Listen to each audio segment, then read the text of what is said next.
Sinnar police station हद्दीत रात्रीच्या सुमारास सिन्नर-घोटी हायवे रोडच्या कडेला पांढुर्ली शिवारात फर्यादी चंद्रकांत वाजे यांच्या मालकीचे अर्पण बियर शॉपीचे वरचे पत्रे कापून बियर बॉक्स व कॅश असे एकूण 35,800 रुपये मुद्देमाल चोरीस गेलेला होता।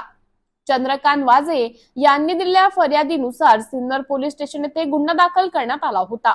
कोणांबे येथे शिवारात यशराज बियर बारचे शटर वाकवून विदेशी दारू तसेच रोख रक्कम 35,140 रुपयांचा मुद्देमाल चोरीस गेलेला होता। तसेच कोणांबे शिवारातील ग्रीन रॉयल बियर बारचे शटर तोडून विदेशी दारू व रोख रक्कम 68,325 रुपये चोरीस गेलेले होते। एकाच परिसरात 3 बियर बार मध्ये चोऱ्या झाल्याने 3 गुन्हे दाखल असल्याने सदर गुन्ह्यांचा समांतर तपास स्थानिक गुन्हे शाखेकडून करण्यात येत होता।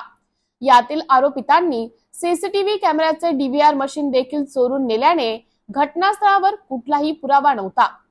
सदरचे गुन्हे उघडकीस आणण्यासाठी पोलीस अधीक्षक नाशिक ग्रामीण विक्रम देशमाने, अप्पर पोलीस अधीक्षक आदित्य मिरखेलकर यांच्या मार्गदर्शनाखाली पोलीस निरीक्षक रवींद्र मगर, स्थानिक गुन्हे शाखा सहाय्यक पोलीस निरीक्षक संदेश पवार, हेमंत गिलबिले, विनोद टिळे, प्रदीप बहिरम, किशोर खराटे, नवनाथ वाघमोडे असे पथक तपास करीत असताना पोलीस निरीक्षक स्थानिक गुन्हे शाखा श्री रवींद्र मगर यांना गुप्त माहिती मिळाली की सदरचे गुन्हे हे रेकॉर्डवरील सराईत गुन्हेगार हसन हमजा कुट्टी राहणार पंचवटी नाशिक याने त्याच्या साथीदारांसोबत केले असल्याबाबत माहिती मिळाल्याने जेल रोड परिसरात सापळा रचून हसन हमजा कुट्टी यास ताब्यात घेतले व त्याच्याकडे चौकशी करता त्याने सदरचे गुन्हे केल्याची कबुली दिलेली आहे।